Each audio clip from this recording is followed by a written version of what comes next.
Liverpool versus Manchester United. Arguably the greatest rivalry in English football history. 19 English titles for Liverpool and 20 for Manchester United. And this Sunday, for the first time in my lifetime, this rivalry will actually mean something, instead of having a lot of old people tell me that it should mean something. I've been following Manchester United for 15 years now, and there has never been a year that I can recall where both teams were good at the same time, let alone challenging for the league title at the same time. During Sir Alex Ferguson's reign, Liverpool was meh, and now they have the Klopp era, in which they were arguably the best team in Europe and England over the past 2 seasons. So I thought, for fun, let's go ahead and take the best all-time players from Liverpool and have them face off against the all-time best players to play for Manchester United. And yes, we have done this experiment in the past, but now with the new additions of icon Fernando Torres, Eric Cantona, and now David Beckham, there's going to be a lot more new spice added to this bloodbath. And if you are excited to see all-time Liverpool versus all-time Manchester United, go ahead, take your hard right now, smooch on the like button right now, subscribe if you are new. And for guys who are unfamiliar with what we do in these experiments, we're going to take these two teams, put them into career mode, and sim a season, see which one is going to win the Premier League. And then after that, we're going to have a live action match, 11 on 11, CPU on CPU. They're going to battle it out on the pitch to see which team will truly reign supreme. And as I am a huge Manchester United fan, if for either one of these competitions, Manchester United lose to Liverpool, I will post a video of me wearing a Liverpool kit on my Instagram story saying Liverpool #1. And just to add a little bit more punch, if in real life Manchester United lose to Liverpool, then the next video that you see on this channel, I will have to wear a Liverpool kit through the entirety of that video. So yeah, I got a lot on the line here. But without further ado, ladies and gentlemen, let's just hop into it and introduce you to the all-time greatest team that Liverpool has to offer. Now, I want to put a little asterisk here because I'm not going to be able to add every single great Liverpool player that has ever played. My player pool is pretty much limited into the icons that FIFA have restored into FIFA, as well as I hop on FIFA and actually recreate a couple of players based on their stats from as far back as FIFA 07. So more accurately, this should be called the all-time greatest Liverpool team that FIFA has to offer. And that being said, it's a pretty devastating lineup. What's mostly terrifying about this Liverpool side is half of this team is pretty much their current team. You got 90 rated Sadio Mane on the left side, you got 90 rated Mohamed Salah on the right side. Same thing in the back line. You got Trent Alexander-Arnold, who is not only the highest rated right back in FIFA 21, he's one of the highest rated right backs that we have had in career mode for probably a decade. And then in the left back position, you got Andrew Robertson coming in at the same rating of 87. Then you got Virgil van Dijk coming in at 90. Many consider him the best center back in the world when healthy. And then you have 90 rated Alisson, who's one of the best keepers in the world currently. You got 92 rated Kenny Dalglish leading the line. Excuse me for my pronunciation. I am American, and we know talk words good. And then I went with a midfield of 2 cams because those were the highest rated icon midfielders that you can get for Liverpool. First up is 9 rated Lipman, and the other cam technically is listed as a left winger, but he can't play cam, and that is John Barnes coming in at 89. And then anchoring the midfield, of course, you have Mr. Liverpool, Stevie G. And last but not least, the other center back will be filled by Jamie Carragher, who was rated 88, I think, around FIFA 08. And on the bench, Liverpool fans, you can see some familiar faces, Luis Suarez. And as you can see, Luis Suarez is rated 92. And that's because I've gone back and painstakingly raised every single one of these players that you're going to see on this list to their prime. So about 3 seasons ago, Luis Suarez was rated 92 over at Barcelona. But still, I don't want any excuses. Both teams are going to have their best players in their prime going up against the other side, who have their best players in their prime. What's kind of shocking is default Luis Suarez was 92 rated, and the icon version of Fernando Torres, who was a monster back in the day at Liverpool, is only a 91. And next up on this list is another prolific Liverpool player, and that of course is the most boring man in the world apparently, Michael Owen. Owen is notable because he's actually one of the few players who have played for both Liverpool and Manchester United. Although I don't think a lot of people are going to argue he's more renowned for his time at Liverpool. He won the Ballon d'Or while he was playing for Liverpool, although he did win the Premier League when he was playing for Manchester United. Just saying. And then you got another traitor on this list. You got Raheem Sterling. Do you remember that whole fiasco when he left? Man, they really hated them. Then as their backup keeper, you got Pepe Reina, who was like 90 rated back in like FIFA 10. I don't remember him ever being that good, but whatever. Then you got Thiago, who's up to an 88 from back in his Bayern days. You got Fabinho, who default right now is 87. Roberto Firmino is default 87. And then of course you had Mascherano, who played there back in the day. This is flashback card coming in 87. You got Xabi Alonso, who also played there back in the day before moving to Real Madrid.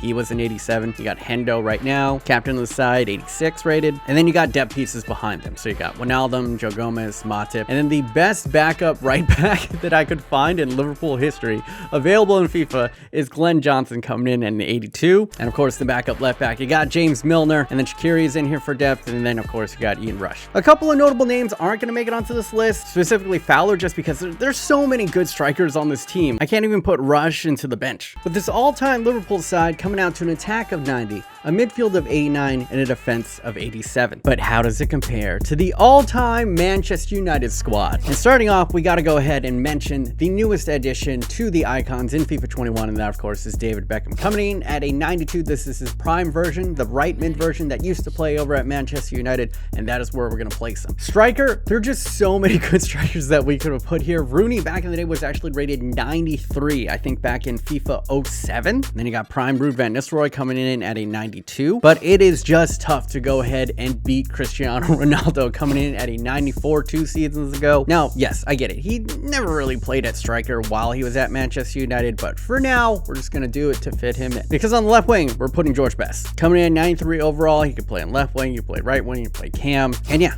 he literally is one of the best players to ever play for Manchester United. And then another new addition to this year's icons, you got Eric Cantona finally added into the game, coming in at 93. We're going to have him at the cam position. Technically, he was center forward, shadow striker, but still going to put him in there. And of course, in the midfield, you got to play Paul Scholes, coming in at 91. And the other center mid position, I'm going to play Wayne Rooney. He did play a little bit of center mid cam near the twilight of his Manchester United career. And honestly, I had other options that I could have played here. You got 91 rated Schweinsteiger, you got Roy Keane coming in at 90, you got Varane, who was a little bit of a flop at Manchester United, but we're still going to include him, or even Paul Pogba. All of them great additions who could play the center mid position, probably better than Wayne Rooney, but a little bit of a homer pick. Wayne Rooney is my favorite player ever, so we're going to leave him in that center mid position. And the back line is the classic back line from the Fergie era. You got Patrice Evra coming in at 87. You got Nemanja Vidic now added in as a new icon this year. He comes in at a 90. Rio Ferdinand, prime version, coming in at a 90. And then Gary Neville was a FUT, I think, was a FUT Legends card back when they were called Legends in FIFA 17 and FIFA 16. Honestly, his card's kind of shit, and he only came out to an 86, so probably the weakest link in this team. And then keepers, there's just a treasure trove to go through. You got Schmeichel coming in at 92, you got Van der Sar coming in at 91, and David De Gea was a 91, I believe, just 2 seasons ago. On the bench, you have other class of 92 alumni. You got Ryan Giggs coming in at 92. Laurent Blanc was here for a very, very short stint. And you got some current players. I think Bruno Fernandes, his time has been short at Manchester United, but he's already probably one of the most productive players ever. You got Eric Larsson coming in at 90. Gerard Piqué was here when he was a youngster and then transferred back over to Barcelona. The rest is history there. Carlos Tevez was fantastic with those Rooney and Cristiano Ronaldo teams back in the early 2000s. Juan Mata, another current player, but he was a monster in his Chelsea days, so I bumped him back up to that 87. Marcus Rashford, another current player. And then you got Telles and Wan-Bissaka as just kind of depth for the both left back and right back positions. And of course, with the addition of Beckham, we had to go ahead and make him captain, and basically he is going to be on every single dead ball. The all-time Manchester United squad coming out to an attack of 92, a midfield of 91, and a defense of 87. Compare that to Liverpool, and you can see that is just a slight advantage, I would say, in every category except for defense. But now let's take these two all-time teams, put them into career mode, and see which one finishes higher up in the table. Take it away, Time Wizard.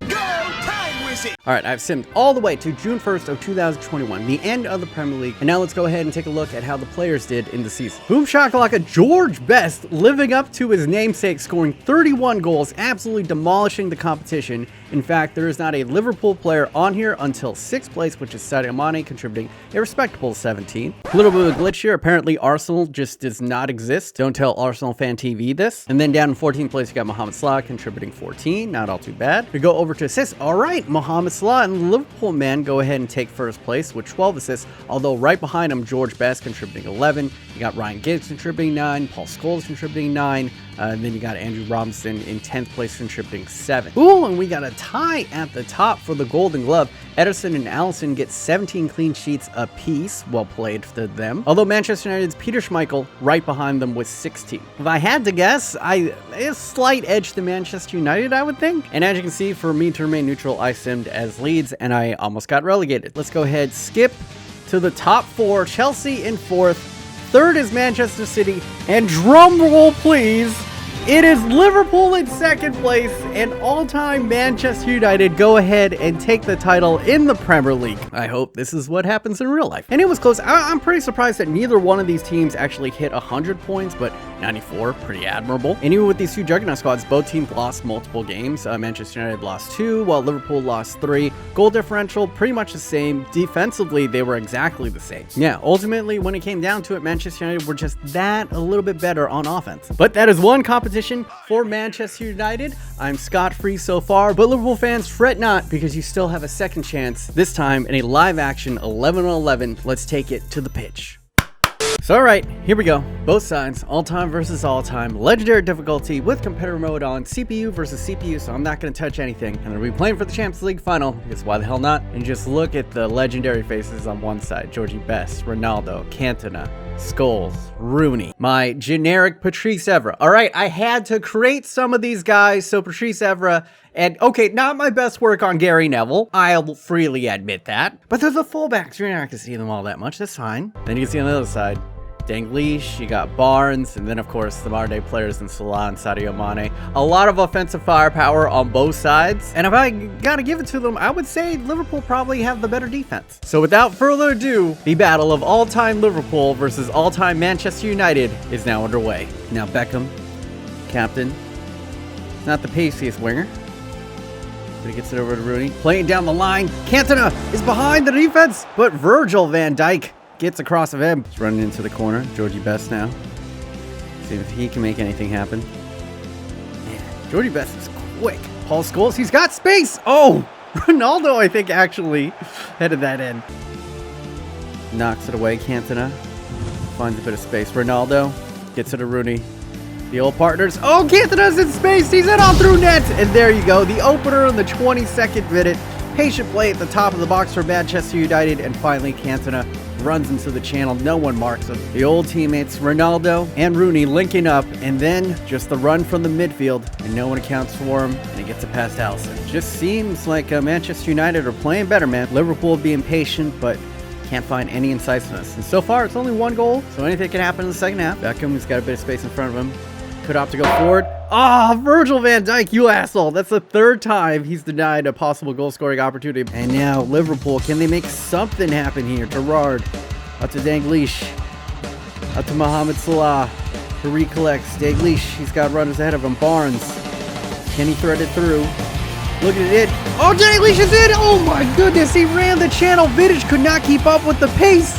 And pretty much out of nothing, Liverpool are back in it. And look at this. A historic moment. Dalglish giving Kloppy the hugs. And as that man, you probably aren't going to see it, but Virgil van Dijk has denied a number of goal-scoring opportunities, and that has allowed Liverpool to somehow sneak back and even this game. Mane running to the box. Gary Neville, he's not the paciest. I don't know if he can keep up with them. Over to Dalglish, the goal scorer, limited. Fires, but Vidic gets in the way. Scholes, he does a bicycle kick to retain possession. Beautiful ball over the top to Sadio Mane. Can he get there? He does. Gary Neville, not the best, not probably the best guy you want to be marking Sadio Mane, not the fastest guy. There's a distinct lack of pace in this back line. But now Dalglish finds him. Oh no! Mohamed Salah. Was that a save? Mohamed Salah almost gets it in, and just the shoulder, the giant shoulder of Peter Schmeichel denies him at the near post. All right, all-time Liverpool versus all-time Manchester United. You're going to get more of it. I don't think you're going to be upset about it. Look at that, almost dead even. 1 goal apiece, 4 shots on target.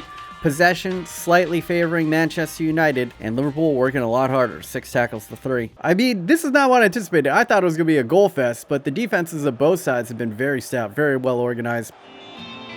Barnes, Mane, Suarez, he's got space. But once again, being marked. Oh, he's found into the back line. Limited, denied again at the near post. They've been looking for this back run. This backdoor run once again. Where was Patrice Evra? And Peter Schmeichel. Big Pete coming through. 120th minute.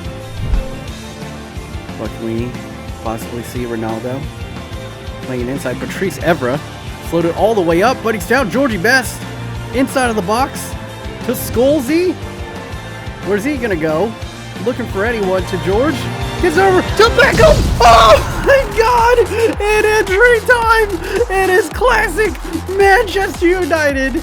In the first minute of injury time, 121 minutes, we finally find the decider. And look at this, George Best finds David Beckham arriving into the hole at the most opportune time, and the most beautiful man that I have ever seen kick a ball, puts it in the back of the net. In classic Fergie time fashion, Manchester United somehow find a way at the last kick of the game, pretty much. Honestly, I was expecting more goals than that, but what a thriller. It had to be him. And of course, it was the captain who went ahead and scored in injury time, and he's going to be one lifting it up in the battle of FIFA 21 of all-time greatest players of Manchester United and Liverpool that have ever appeared in a FIFA game. All-time Manchester United come out on top, which means I didn't get any of my predictions wrong. I'm sorry, Liverpool fans, but I mean, you guys might win the real game. And to be fair, I mean, come on, give us a break. This is the first time we've lifted this trophy in over a decade. And if you'd like to see more nostalgia goodness, I'd like to go ahead and direct you to this video where I re-simmed the entirety of David Beckham's career, seeing what it would look like if he played in today's game. Or if you want other experiments, go ahead and click over here, Dinks Poos. I'd like to obviously say a big thank you to all of my Patrinos who were keeping me alive during the global pandemic. Thank you guys so much. Yeah, that's pretty much gonna be me. BMOnus. Hopefully you guys are having a wonderful day. Remember, stay safe, stay humble, and until next time, boys, stay thick.